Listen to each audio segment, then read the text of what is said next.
Hola, ¿qué tal? Muy buenas noches. Espero que se encuentren muy bien. Pues vamos a dar inicio a esta última sesión del curso de apologética. Como ya hemos estado llevando todo este proceso, pues bueno, el día de hoy vamos a concluir ya este curso. Y bueno, vamos a iniciar, si gustan, con una breve oración. En el nombre del Padre, y del Hijo, y del Espíritu Santo. Amén. Padre nuestro que estás en el cielo, santificado sea tu nombre. Venga a nosotros tu reino. Hágase tu voluntad en la tierra como en el cielo. Danos hoy nuestro pan de cada día. Perdona nuestras ofensas como también nosotros perdonamos a los que nos ofenden. No nos dejes caer en tentación y líbranos del mal. Amén. Dios te salve María, llena eres de gracia. El Señor es contigo. Bendita eres entre todas las mujeres y bendito es el fruto de tu vientre, Jesús. Santa María, Madre de Dios, ruega por nosotros pecadores, ahora y en la hora de nuestra muerte. Amén. Espíritu Santo, fuente de luz, ilumínanos y santifícanos. En el nombre del Padre, y del Hijo, y del Espíritu Santo. Amén. Bueno, pues nuevamente bienvenidos a esta ya última sesión del curso de apologética. Y bueno, vamos a iniciar con dando la respuesta a una objeción. La objeción es sobre el diezmo, así es que pues los invito a que pongamos atención al siguiente diálogo. Como ya hemos ido viendo a lo largo de este curso, este va a ser el diálogo sobre el tema del diezmo. Así es que les comparto el diálogo.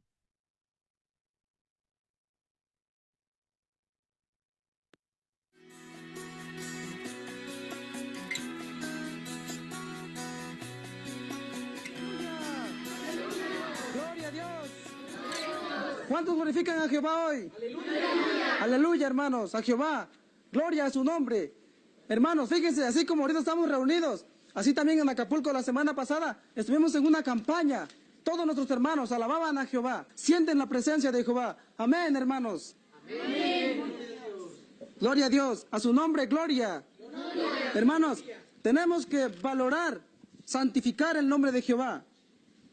Dice el apóstol San Pablo, si bien no podemos ver a Jehová, cuando menos lo contemplamos a través de sus obras, a través de la creación. Él nos los presenta, es expresión de su amor de Jehová Dios. Amén, hermanos. Fíjense, hermanos, así como Dios nos da la creación, nos da toda la maravilla del mundo para poder así glorificarlo. También así nosotros tenemos que guardar una décima parte para entregárselo a Él. Tenemos que guardar el diezmo, tenemos que pagar el diezmo para Jehová, ya que Él es el creador de todas las cosas. Todo lo que tenemos, Él nos los da. Ganado, ovejas, son cosas que Él nos regala. Por eso, hermanos, tenemos que pagar el diezmo. A ejemplo de Abraham. Abraham pagó el diezmo también. Podemos verlo en Hebreos 7, capítulo 7, versículo 2. Al cual asimismo dio a Abraham los diezmos de todo. Primeramente, Él se interpreta Rey de justicia. Abraham pagó el diezmo, hermanos. Entonces nosotros estamos obligados a pagar el diezmo, la décima parte de lo que tenemos. Debe de ser consagrada a Jehová. Amén, hermanos. Amén. Amén. Aleluya. Hermano, yo quiero comentarle algo respecto a esto. Usted siempre nos ha dicho que nosotros debemos de pagar el diezmo. Y yo me encontré a un amigo y me mostró bíblicamente, me dijo cómo nosotros ya no estamos obligados a pagar este diezmo.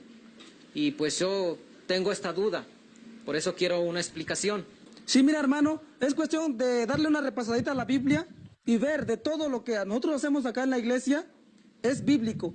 Nada es de nadie, sino es bíblico. En la Biblia se aclara que hay que pagar el diezmo. Así es que no hay ninguna duda al respecto. Y ojalá y estuviera por ahí el hermano que te dijo eso para poder aclararle este punto con la Biblia, claro. Sí, es mi amigo y precisamente lo invité, hoy vino conmigo, está aquí. Entonces, si de una vez platica con él para que así todos los demás, si alguien tiene dudas, pues nos aclara ya. ¿Es posible que sea acá, muchacho? Sí, acá se encuentra. Bueno, pues que pase para platicar con él. Buenas noches. Sí, buenas noches. Adelante, aquí usted tiene dudas acerca del diezmo, creo, ¿verdad?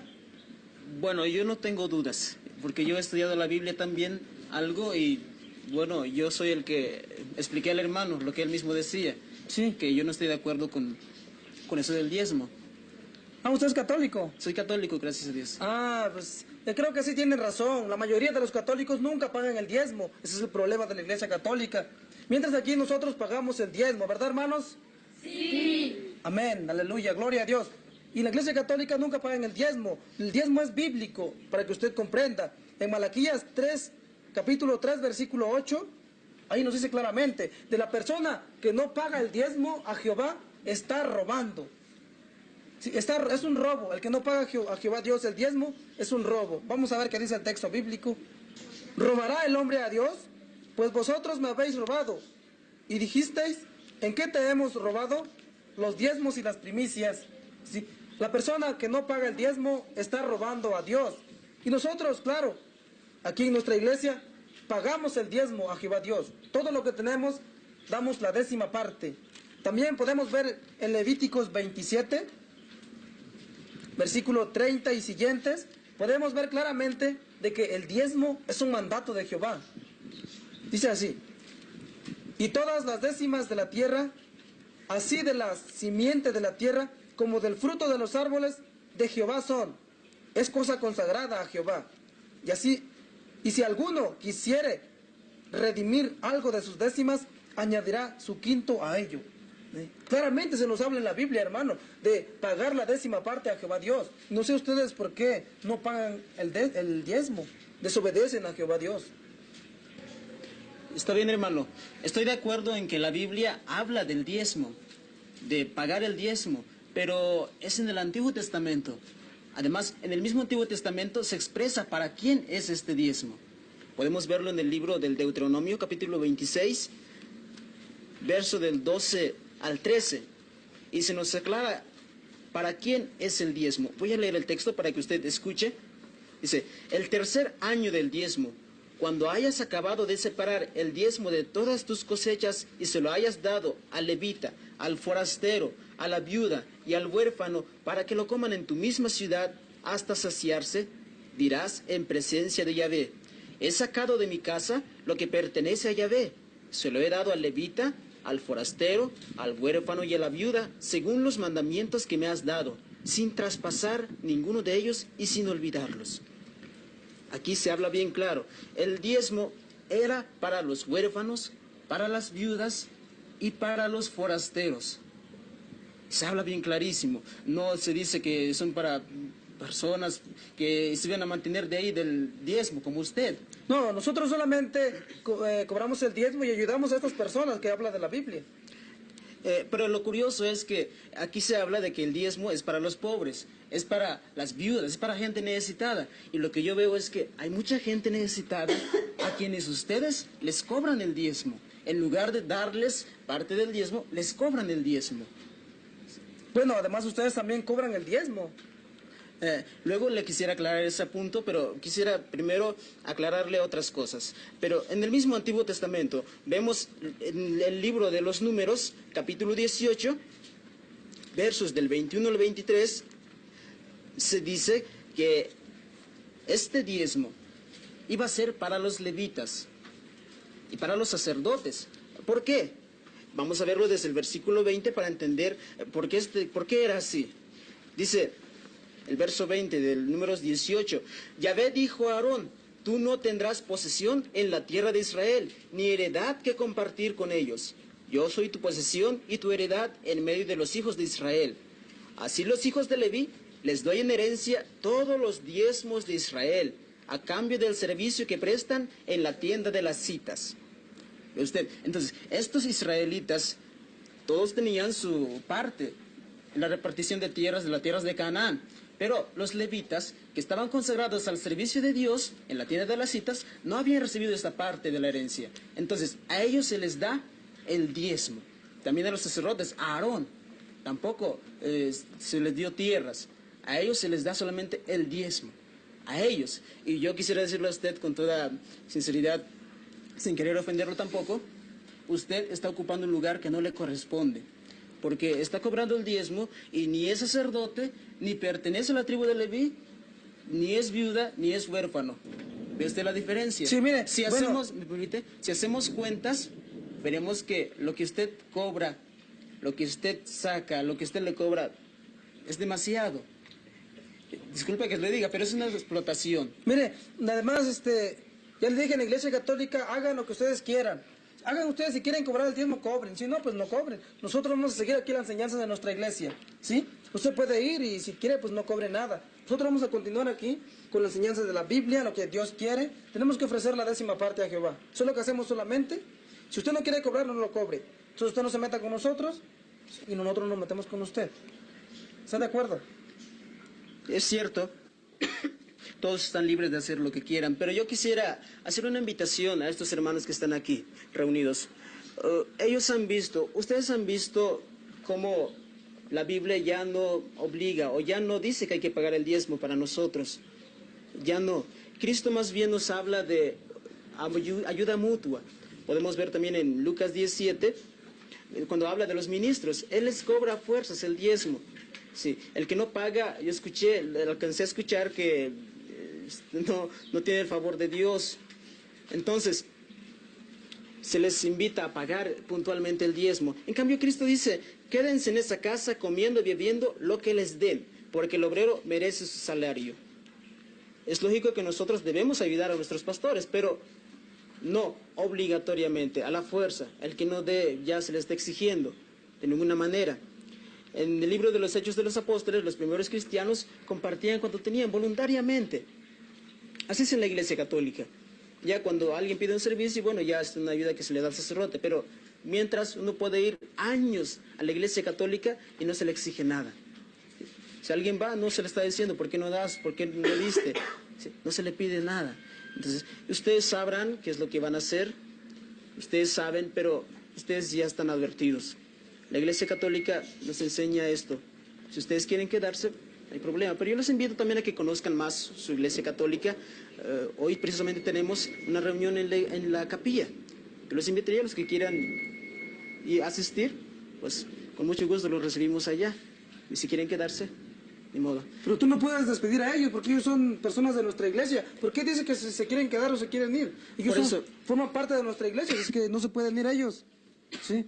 Yo solamente estoy haciendo una invitación, es cuestión de ellos. Yo no voy a forzar a nadie. Bueno. Fíjate, hermano, que yo voy a regresar a la Iglesia Católica. Pero no puede ser, hermana. Mal. ¿Cómo te vas a ir de nuestra iglesia? Yo era católica, pero está mal aquí. Pero yo voy a regresar a la Iglesia Católica. No puede ser, hermana, porque él vino a entremeterse entre nosotros nada más. Ven que el demonio anda metiéndose donde quiera. ¿Le van a hacer caso a él? Fíjate que sí, esta religión está mal y ahí está la verdad, pues yo era católica, pues yo voy a regresar. No puede ser, no. Yo regreso a la iglesia también porque aquí es puro engaño. Aquí nos cobran y allá no nos cobran nada. Pero por Yo regreso favor, a la iglesia. hermanos, no pueden hacer eso. Están defraudando a Jehová Dios. Pero ¿cómo? Yo me quedo en la Iglesia Cristiana, Monterrey. Me quedo porque es la que salva. Y no Sí, me claro. convencen los católicos. Yo era católica, pero me quedo en esta iglesia cristiana. Sí, claro. Cristiana, porque solo Cristo salva. Y aquí es donde encontré la salvación. Y por eso me quedo en esta iglesia. Sí, gloria a Dios, hermanos. Miren ya lo que lo provocó usted nada más.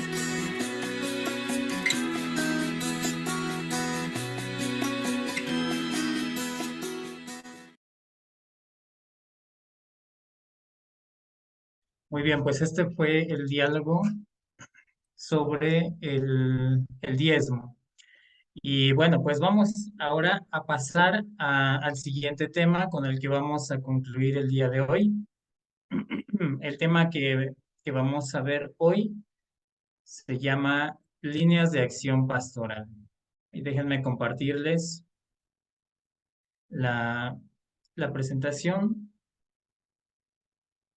Y bueno, vamos a entrar en materia. Entonces, viendo en este tema y bueno, como conclusión de este curso, vamos a hablar sobre las líneas de cómo hacer frente a este problema que ya hemos visto que bueno, hay que considerarlo así como un problema, el problema de la división religiosa. Fíjense, cuando hablamos de apologética, hay que considerar eh, varios aspectos. Uno de ellos es ver las causas, por qué está sucediendo esta situación del abandono de muchos hermanos nuestros católicos hacia los diferentes grupos proselitistas, digamos, las diferentes propuestas que hay sobre la fe en general, ¿no? Que también son eh, eh, grupos cristianos, creen en Cristo, hay cosas que nos unen, hay cosas que nos dividen. Entonces, por un lado, hay que ver cuáles son las causas, por qué muchos están abandonando la iglesia. Por otro lado, hay que dar una respuesta a todas aquellas objeciones que tienen los hermanos separados. Y eso fue, digamos, una gran parte del curso que vimos en estas sesiones donde estuvimos reflexionando sobre eh, temas como, bueno, el origen de la Biblia, cómo interpretar la Biblia, la iglesia, la jerarquía, hablamos de la salvación personal, hablamos de los contenidos bíblicos, también dimos respuesta a algunas objeciones como el fin del mundo, el nombre de Dios, la cruz, las imágenes. Es decir, esta es otra parte de la apologética. Entonces, vean, una parte es analizar las causas, otra parte es dar respuesta a aquellas objeciones que tienen los hermanos separados hacia la fe católica.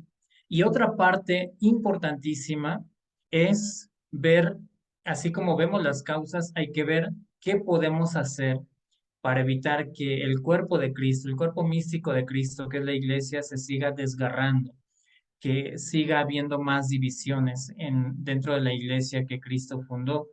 Y por eso es que esta última parte, que también es muy importante, porque esto también es hacer apologética.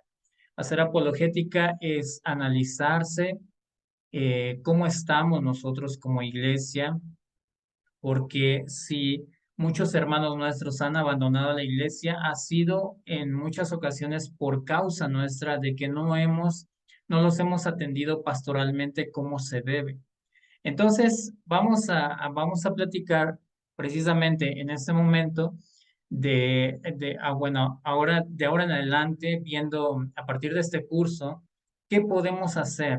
¿Qué podemos hacer tú y yo para que se eviten más divisiones? ¿Qué podemos hacer concretamente en nuestra pastoral para que podamos disminuir las divisiones dentro de la iglesia? Entonces, por eso, la pregunta que está ahí en su pantalla que estoy compartiendo con ustedes es, ¿y las masas católicas qué? Porque generalmente se plantean eh, pastorales pensando en las personas que están cerca de la iglesia, ¿no? Y cuando hablamos de aquellas masas de católicos que están abandonadas precisamente, ahorita vamos a hablar sobre eso. Bueno, ¿estas masas qué? ¿Qué hay con ellas? De hecho, cuando hablamos nosotros de hacer una misión dentro de la iglesia o una misión en general, una misión católica, a veces se piensa en gente de fuera, ¿no? Cuando nuestro público objetivo debería ser primero ver nuestros propios católicos. Ahí el padre Matuli, fundador de los Apóstoles de la Palabra y pionero también en el mundo de la apologética, esta propuesta pastoral del padre Matuli, él decía que hay que evangelizar a los católicos y ahí está la primera misión actualmente de la iglesia. En algún momento era ver hacia afuera, los paganos, los que estaban fuera de la iglesia, ver cómo, cómo se podían integrar, cómo anunciarles el evangelio a todos aquellos que estaban fuera. Pero hoy vemos un problema que dentro de la misma iglesia, los que somos bautizados, hay muchísimas personas que no están evangelizadas. Entonces, esta es la situación que vamos a ver. Y a este tipo de personas, que son aquellos grupos de católicos, que ya ni siquiera son grupos, son masas de católicos, son los que están siendo eh, cuestionados más por la fe, los que están siendo atacados más por su fe de parte de estos grupos proselitistas, ¿no? Entonces vamos a ir viendo lo siguiente. Hablemos de una misión permanente. También el padre Matuli, sacerdote italiano, fue uno de los que propuso este concepto de una misión permanente, la iglesia en estado de misión permanente, porque generalmente se hacían misiones de una manera esporádica, una misión por aquí, entonces se planteaba y bueno, ya terminaba la misión y había como que un, un- una, un momento ya en que ya no se hacía alguna actividad. Entonces, una misión permanente es que siempre, siempre se esté en misión dentro de las parroquias. Y la misión permanente será esta, teniendo en cuenta estas palabras de Jesús, denles ustedes de comer. Y aquí vamos a recordar cuando Jesús dice el Evangelio de San Marcos, que se dio cuenta que había mucha gente y él dice el Evangelio que sintió compasión por toda esta gente porque estaban como ovejas sin pastor. Y cuando ya era hora de comer y le dicen a Jesús, Señor, pues ya despáchalos porque ya es tarde y pues no hay aquí donde puedan conseguir de comer. Y entonces Jesús, la respuesta de Jesús es esta, denles ustedes de comer. Y este texto, esta frase nos tiene que invitar a nosotros, miembros de la iglesia, miembros activos de la iglesia, a, a buscar alimentar a todas estas masas que están en busca de un alimento espiritual. Fíjense, a mí lo que me llama mucho la atención es que a veces cuando una persona se sale de la iglesia y nos enteramos que pues tal persona ya no es católica, a veces uno, tristemente yo he visto que a veces dice, bueno, es que fue por culpa de él, ¿no? Porque no se acercó a la iglesia, porque estuvo alejado, porque no vino a las pláticas presacramentales, porque había un retiro y no se acercó y como que es muy fácil señalar que el problema está en la persona que se aleja de la iglesia.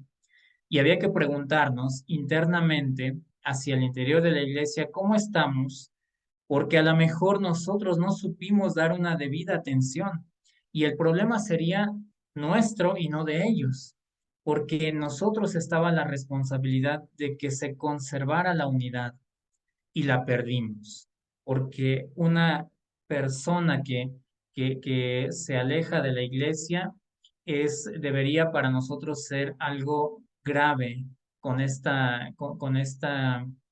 título de gravedad tendríamos que ver cuando una persona se aparta de la iglesia, se aleja, porque es uno de los hijos de Dios, de la iglesia, es también un hijo de la Virgen María, es alguien que está renunciando a la fe católica y lo que pierde es muchísimo. Pierde los sacramentos, el acceso, vaya, a la Eucaristía, a la confesión, la comunión con la iglesia y muchas cosas que se pierden, ¿no? Que tienen que ver seriamente con la salvación. Entonces, debería preocuparnos esta parte de las personas que se alejan de la iglesia. Entonces, bueno, vamos a ver, con relación a las masas católicas, ¿qué podemos hacer? Dejarlas sin algún tipo de protección a merced de los grupos proselitistas o tratar de fortalecerlas para que ellos vivan una fe más auténtica, porque eso es lo que buscamos siempre, que todos tengan un encuentro personal con Cristo, que todas las personas, que todo el mundo en general tengan un encuentro personal con Cristo, y eso es lo que nos interesa a nosotros. Y hay personas que eh, viven a la buena de Dios, como se dice aquí en México, ¿no? Fíjense, esa es la situación que estamos viendo. La cantidad de católicos practicantes, y cuando hablamos de católicos practicantes, nos estamos refiriendo a los que son medianamente atendidos por sus pastores. Misa semanal, una confesión de vez en cuando, una que otra práctica de piedad. Fíjense el porcentaje. Estos son datos verificables y son datos también que son muy duros, porque fíjense, los católicos practicantes son entre el 5 y el 10% de los que podemos decir que son católicos practicantes. Es decir, que hay un 90 o 95% que son los que viven de puros ritos, creencias religiosas, a veces sacadas del mundo cristiano, a veces del mundo indígena, a veces de la nueva era, y están viviendo en este mundo de sincretismo. Es decir, que por un lado pueden estar creyendo en Dios, en la Virgen María, pueden asistir como ahora que estuvimos celebrando los misterios de la pasión, muerte y resurrección de Cristo, pueden estar participando en la Semana Santa, pero lejos de ese ambiente pueden tener una creencia de superstición, pueden creer en la brujería, por ejemplo, pueden creer que a lo mejor tienen un concepto diferente de Dios. Yo me he encontrado a muchos que se dicen católicos, pero creen en la astrología, por ejemplo, creen que tienen un signo zodiacal y que les rige su vida, el movimiento de los astros rige su vida, pero van a misa, comulgan y se confiesan, pero al mismo tiempo tienen esa creencia. Entonces, eso hablamos de algunos que están cerca, algunos que de plano no se acercan a la iglesia y tienen todo este sincretismo de ideas, que están revolviendo cristianismo con algunas cuestiones paganas, ¿no? O no cristianas. Así que el 90% de los católicos se queda como tierra de nadie, sumidos en lo que se le ha llamado la religiosidad popular. En algún otro momento en el curso habíamos hablado precisamente de esta problemática, de esta situación que nos preocupa. Por ejemplo, un acto de piedad popular, por ejemplo, llamamos las procesiones, por ejemplo, en una procesión va mucha gente. Las procesiones son buenas cuando estás consciente de lo que significa una procesión. Pensemos en la gente que asiste, si, si está consciente de lo que significa, lo que representa, en qué nos ayuda espiritualmente o si nos puede ayudar a dar un paso más en nuestra espiritualidad, en nuestro acercamiento a Dios. ¿Esto estará consciente mucha gente? Creo que no, tristemente no. Entonces, eso es lo que nos preocupa, porque ese es el 90% de nuestros católicos. Y vean, hagamos cuentas, ¿no? Yo lo he hecho, aplica en muchas parroquias, en otras no, gracias a Dios. Yo he tenido oportunidad por ejemplo, aquí en México, hablo del país, yo he tenido oportunidad de hacer misión en muchas partes de la República Mexicana. He conocido el norte, el sur, el centro. He estado tanto en ciudad como en pueblitos, en la sierra, en lugares donde no hay sacerdote. Hay lugares donde tienen uno o dos vicarios. Es decir, que he conocido varias realidades, pero en todas, una constante es que del 100% de los católicos, y eso no me dejarán mentir ustedes, del 100% de los que corresponde a una parroquia, es un mínimo porcentaje el que participa en la Santa Misa Dominical. Según algunas estadísticas, en el mejor de los casos participa el 25%, 30% ya haciendo algo muy bueno, ¿no?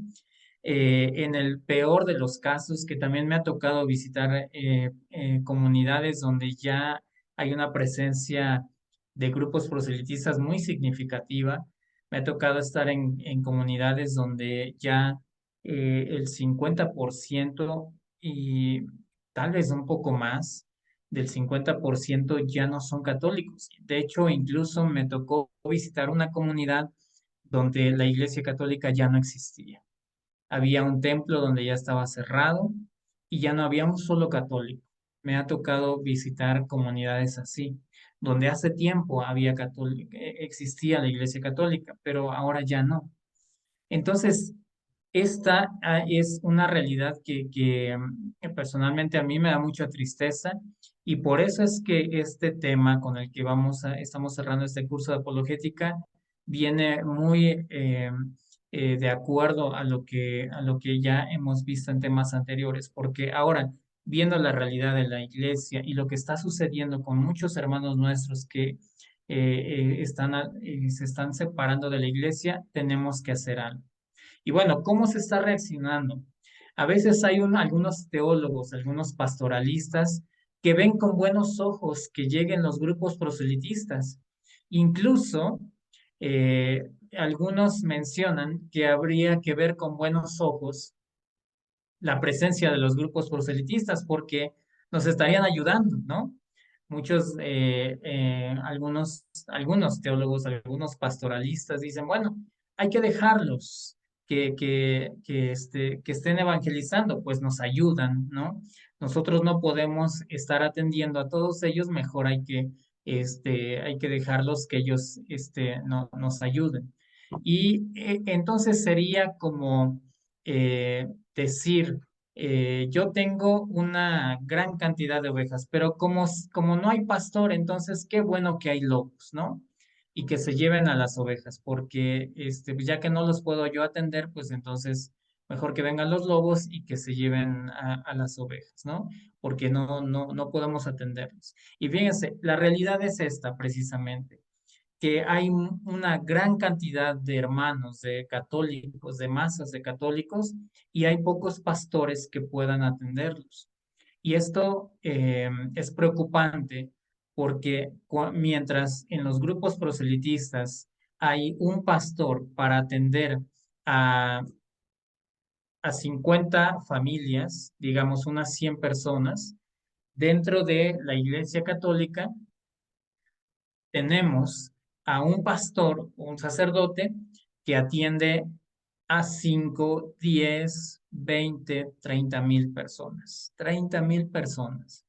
Aquí en la ciudad donde yo radico, como digamos, a una media hora, 40 minutos donde vivo, hay una parroquia que tiene 50,000 habitantes. Hay un sacerdote para 50,000 habitantes.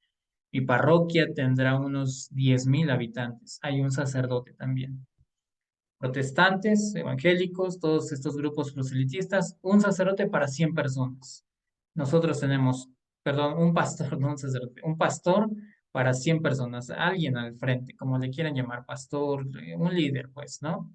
Dentro de la Iglesia Católica, un sacerdote para 10, 20, 30,000 personas. La tarea es que, no sé, en cada parroquia donde se encuentran ustedes, hagan la cuenta, no sé si tengan este dato. ¿Cuántas personas hay en tu parroquia? ¿Cuántos fieles católicos hay en tu parroquia? ¿Y cuántos sacerdotes hay? Es decir, que es imposible, prácticamente imposible atender a tantas personas.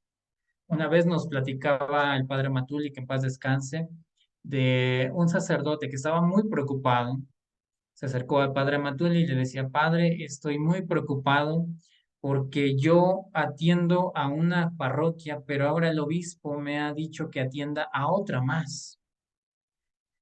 Y el padre Matuli le pregunta, pues, ¿cuántas personas, qué tan grande es la parroquia? ¿Cuántas personas tiene su parroquia, cada una de las parroquias? Y él dice, 500 personas. Y el padre Matuli dice, bueno, entonces, ¿por qué estás preocupado? Son 500 personas, hay parroquias más grandes. Y la preocupación de este párroco era porque él conocía personalmente, con nombre y apellido, a esas 500 personas. Y él decía que podía con 500, pero si le daban otra parroquia que tenía otras 500 personas, conocer a 1,000, a él se le hacía imposible. Y era su preocupación porque decía, ¿yo cómo voy a atender a 1,000 personas? Y ahora vemos nuestras parroquias que hay un sacerdote que pretende atender a 20, 30, 50,000 personas, ¿no? Y por ejemplo, el día por ejemplo, en Semana Santa, no sé cómo les habrá ido ahora a ustedes en la vivencia de la Semana Santa, en la parroquia donde estuve realizando misión, Hubo un día, el martes santo, en el que se, se invitó a las personas a la confesión. Llegaron 6 sacerdotes a apoyar aparte del párroco, es decir, que había 7 sacerdotes y no se daban abasto. Y les aseguro que no llegó ni el 20% de las personas a confesarse. Era una parroquia muy, muy grande. Entonces, cuando hablamos de atención pastoral, debemos tener en cuenta esto, una atención que debería ser personalizada. Hay gente que necesita una asesoría espiritual y un sacerdote no la puede dar, tristemente porque no, por la cantidad de personas no se puede. Entonces, esta es la situación que estamos viendo.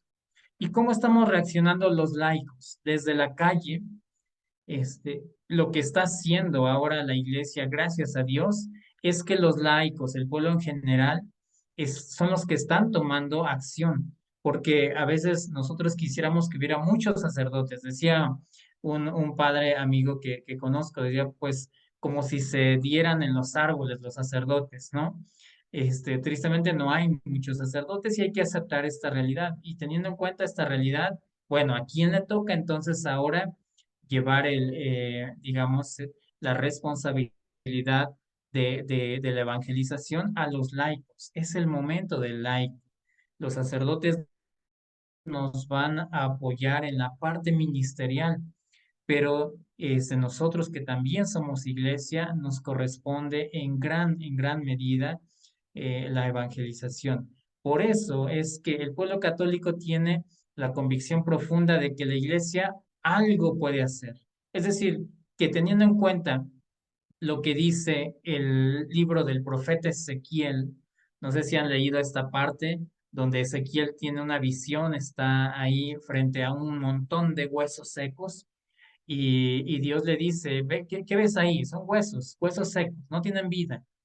Y el profeta habla y empiezan a recobrar carne estos huesos y lo que era un montón de huesos secos se convierte en un ejército de personas que va a hacer en ese momento el pueblo de Israel que va a resurgir.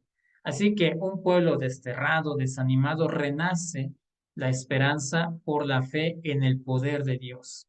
Así es que nosotros es lo que debemos hacer, confiar en el poder de Dios, no en nuestras propias fuerzas, sino en el poder de Dios para hacer algo, para cambiar esta realidad. Nuestras masas católicas, frente al avance de los grupos proselitistas, se sienten desanimadas, frustradas, a veces acomplejadas, abandonadas. ¿Dónde están los profetas capaces de reanimarlas en nombre de Dios? Yo he tenido, creo que en algún otro tema anterior les comentaba que he tenido la experiencia de visitar comunidades donde hay 1, 2, 3 catequistas, y catequistas es el que hace todo en la capilla, las de sacristán, las de catequista, de evangelizador, de coro, de todo, ¿no? Porque ahí no puede llegar el sacerdote. Hay comunidades donde el sacerdote no puede llegar. Entonces, ahí es donde renace la esperanza en la palabra de Dios de que las cosas pueden cambiar si nos organizamos de una mejor manera. Ahí está también la parábola, perdón, no la parábola, el hecho de el milagro de la multiplicación de los panes, ¿no? Cómo es que Jesús sintió compasión porque dice que estaban como ovejas sin pastor y cuando los apóstoles les dicen, despídelos para que vayan a buscar comida, él contesta, denles ustedes de comer. Eso es lo que está pidiendo Jesús a cada uno de nosotros. Así es que hay que hacer todo lo posible para que sean debidamente instruidas, debidamente atendidas. El alimento espiritual se tiene que proporcionar aquí, aquí dentro, no despacharlos, no enviarlos a otro lado a que busquen fuera de la iglesia. Aquí mismo podemos darles de comer. Y en concreto, ¿qué podemos hacer? Lo que queremos es formar y atender adecuadamente a todo el pueblo católico a nivel masivo, utilizando todos los medios posibles. Aquí es necesario recordar lo que últimamente el Papa nos ha insistido en salir a las periferias, salir, echar las redes, ir mar adentro, como lo han dicho también en otros contextos de la iglesia, nos ha invitado en general, ¿no? Es salir, buscar al pueblo católico, a las masas de católicos. Así es que vamos a ver iniciativas concretas. A ver, ¿qué podemos hacer? Número uno, vamos a hablar de la religiosidad popular. En todas las parroquias, puedo generalizar aquí, que en todas las parroquias se vive esto que se ha llamado religiosidad popular.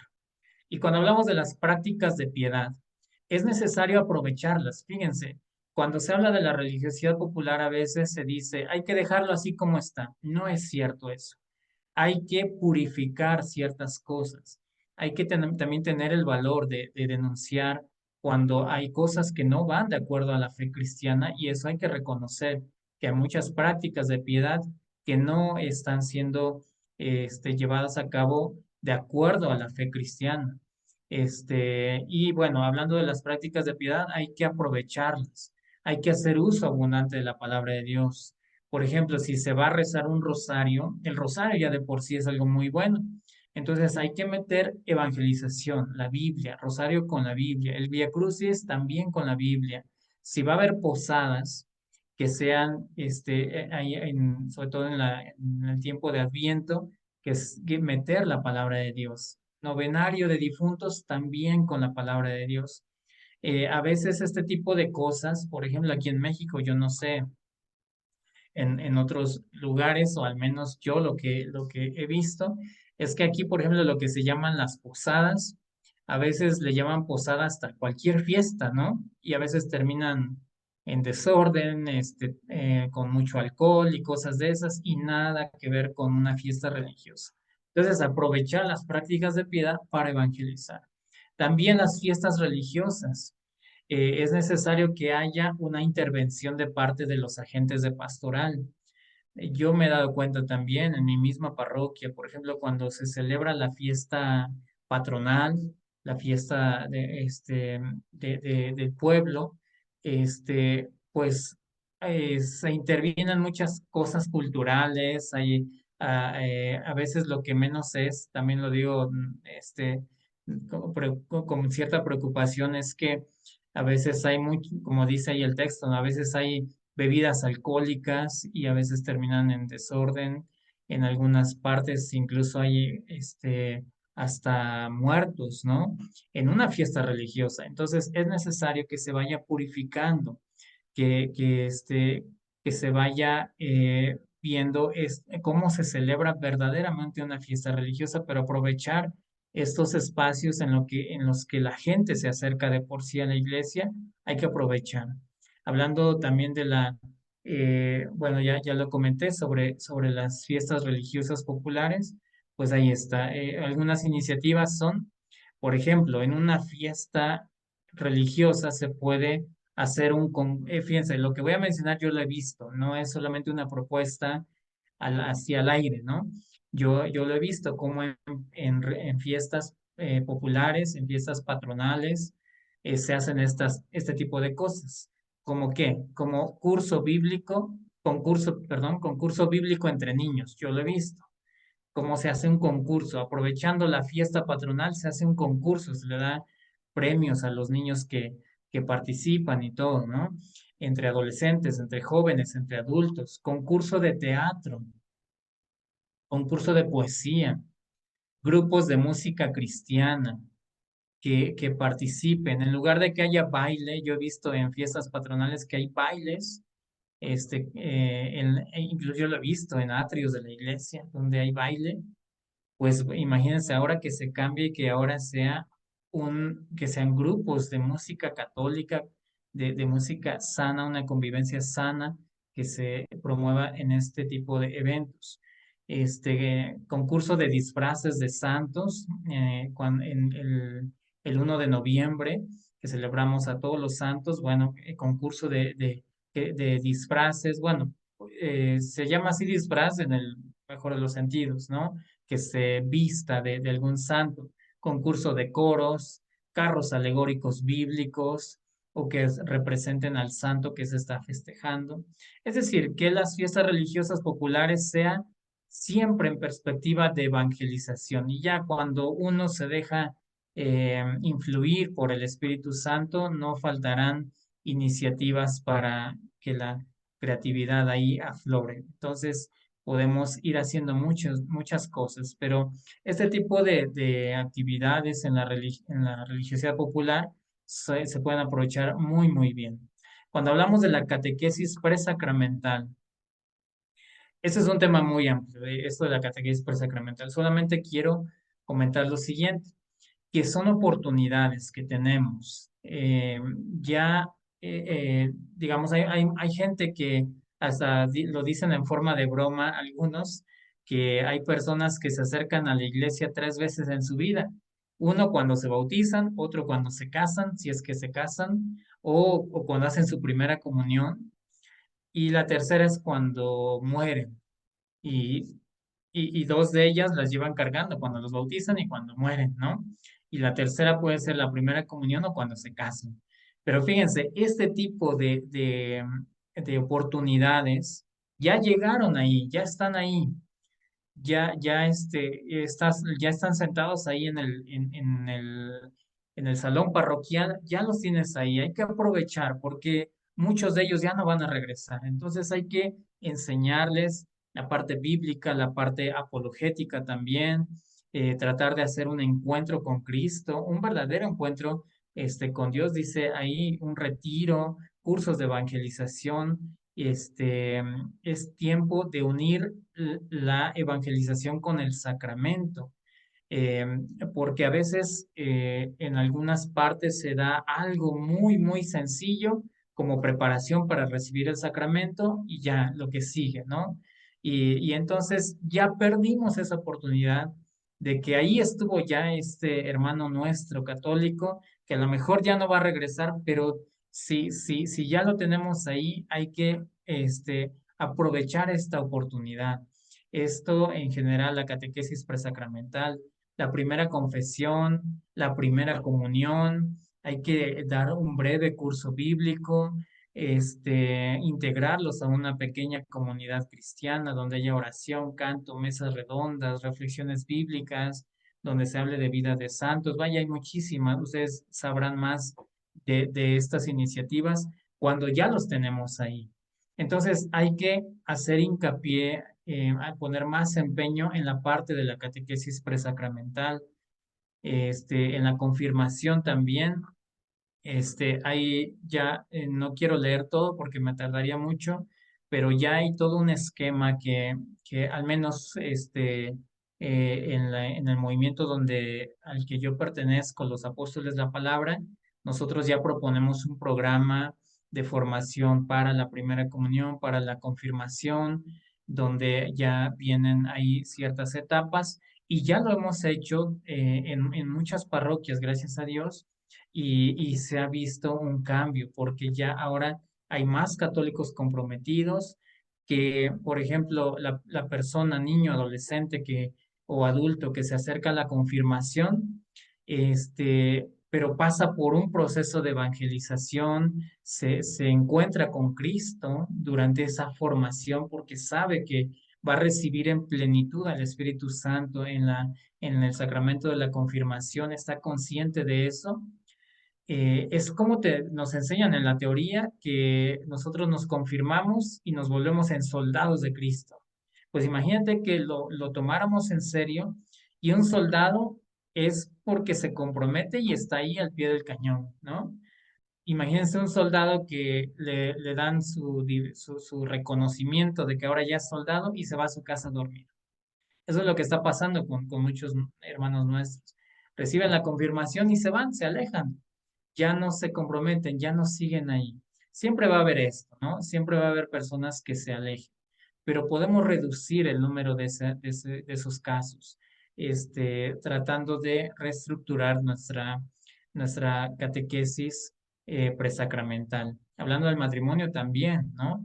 En la parte del noviazgo como preparación para el matrimonio, también que sea una pareja que estén bien integrados a la comunidad, esta pareja sea quienes den esta preparación, que sea en un ambiente de hogar donde se dé esta preparación para el matrimonio que haya un diálogo, mucho diálogo entre los mismos novios. Ya a veces cuando se llega al matrimonio, ahí dice, oye, pero ¿por qué no sabía esto cuando fuimos novios? ¿Por qué ahora estoy descubriendo esto?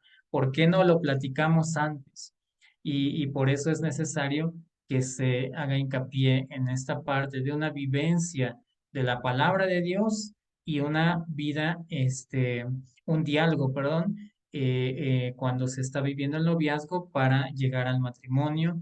Y cuando ya están en el matrimonio, entonces ya están encaminados y es más fácil que se comprometan, que haya un compromiso dentro de la propia iglesia con algún apostolado, alguna actividad específica. Número 3, vivir en comunidad. El objetivo de la pequeña comunidad cristiana consiste en procurar el bien de sus miembros en todos los niveles. Es decir, que nadie puede vivir su fe a solas. Se tiene que integrar a una comunidad. Por ejemplo, alguien que quiera vivir su fe siendo católico, bautizado, que vaya a misa, debe integrarse a una comunidad. Y en esto los movimientos están haciendo esto bastante bien, los movimientos apostólicos o eclesiales. Eh, Todos ustedes, yo sé que participan de algún grupo y eso es muy bueno. Y los grupos es lo que están haciendo precisamente, hacer la vida en comunidad.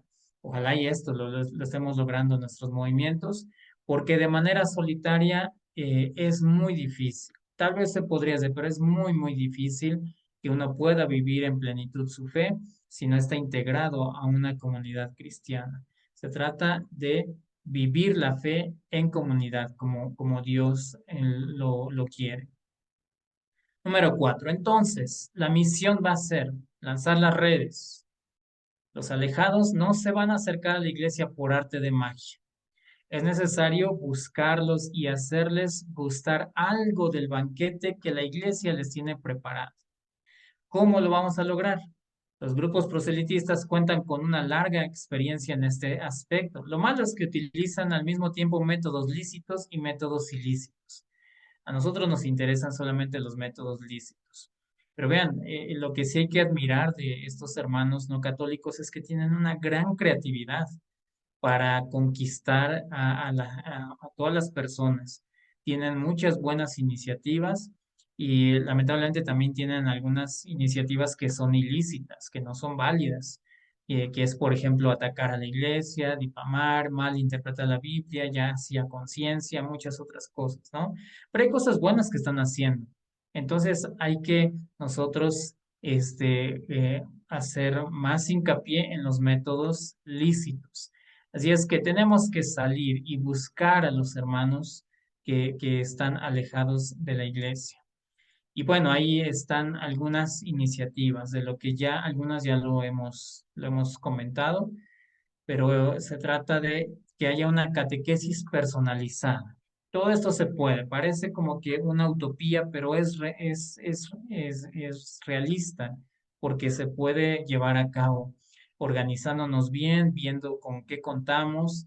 Digo, ahorita por cuestión de tiempo les repito, no me meto a muchos los detalles, pero a lo mejor en otro momento podemos ya ver algo así muy, muy concreto, cómo se puede hacer, por ejemplo, aquí la catequesis personalizada, la preparación para papás y padrinos del bautismo, atención a enfermos graves y moribundos, la atención a los dolientes en caso de muerte, las visitas domiciliarias, las misiones populares, el uso de los medios de comunicación masiva, actividades y situaciones diferentes, movimientos eclesiales y apostólicos, agentes de pastoral y misioneros parroquiales.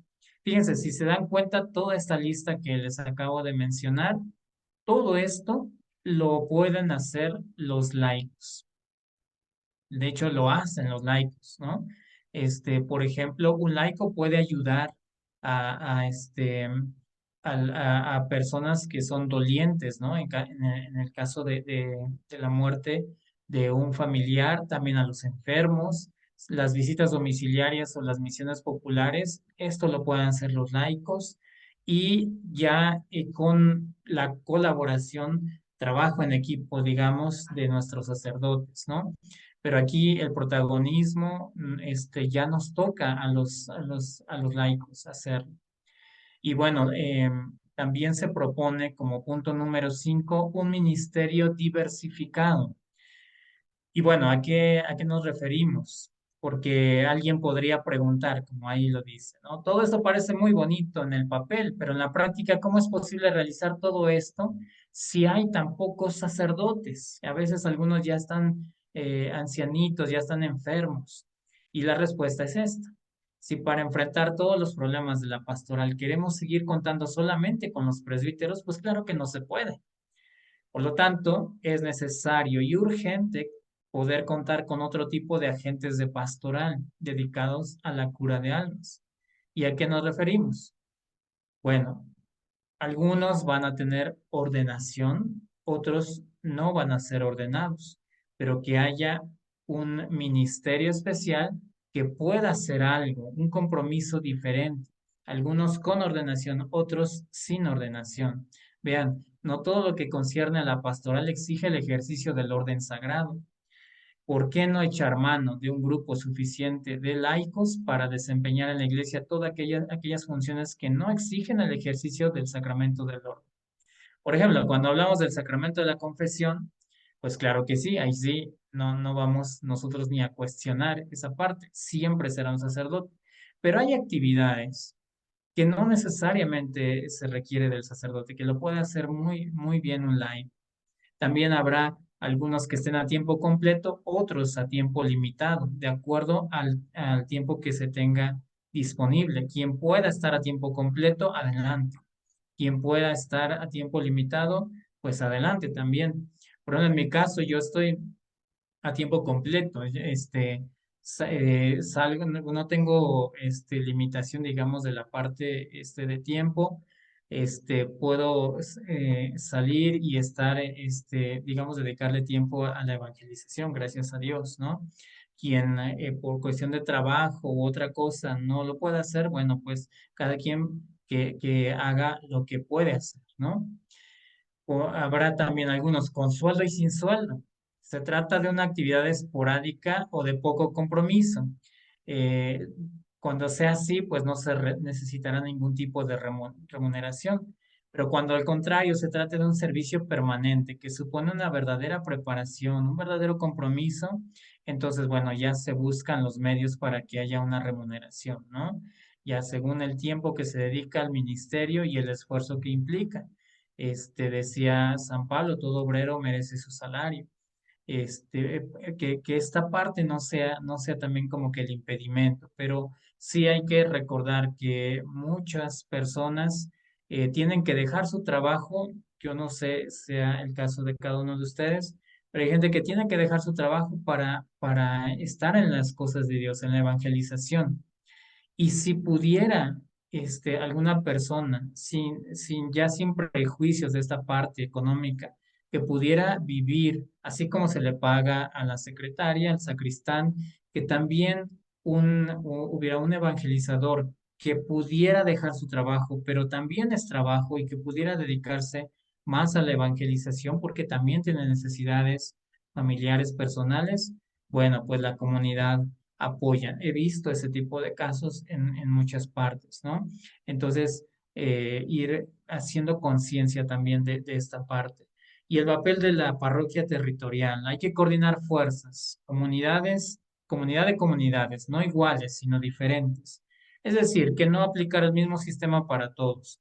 Hay muchos carismas, hay diferentes eh, condiciones de cada comunidad. Entonces, ir viendo más a detalle qué es lo que necesita cada comunidad. En concreto, y para terminar, ¿tú qué puedes hacer para ayudar en la evangelización de las masas católicas? Ese es el punto principal. Y con esto terminamos el curso de apologética.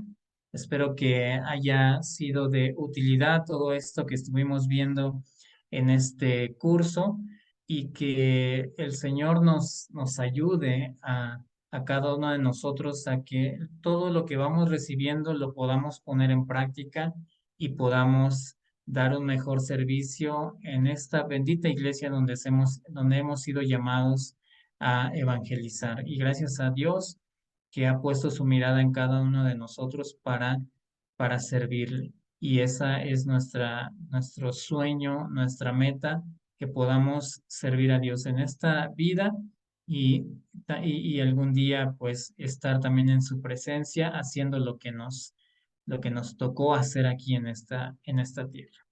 Bueno, pues con esto terminamos. En el nombre del Padre y del Hijo y del Espíritu Santo. Amén. Pues nos encomendamos a María, estrella de la evangelización, que ella nos guíe, nos cuide, nos proteja, nos acompañe en esta labor evangelizadora y pedimos la bendición de Dios por medio de María, nuestra Madre, diciendo, Dulce Madre, no te alejes, tu vista de nosotros no apartes. Ven con nosotros a todas partes y nunca solos nos dejes. Ya que nos proteges tanto como verdadera Madre, haz que nos bendiga el Padre, el Hijo y el Espíritu Santo. Amén.